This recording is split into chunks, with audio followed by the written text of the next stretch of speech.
So the first way to save some money on the TurboTax is by getting a discount when purchasing on TurboTax online.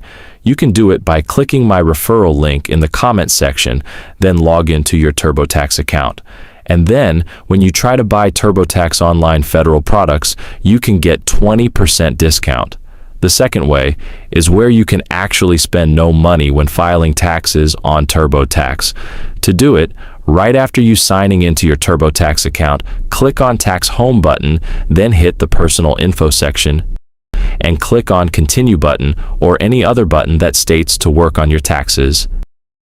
On this window, you want to go to the bottom left of your screen and click on Switch Product button, and then here, tap on Downgrade button, which will open up this page, and you may scroll down.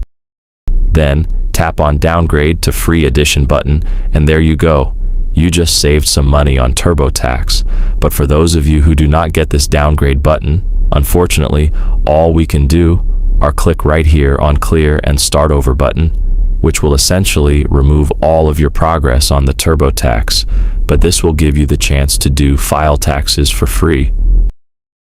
And you can also do a double check on how many do you have to pay to TurboTax. Just go to your top right of the screen and click on Price Preview. Then, as you can see, right now, I can file my taxes for $0 on TurboTax. If you still have any question, just comment down below, and I will try my best to guide and help you guys. If you find this video useful, please consider like and subscribe.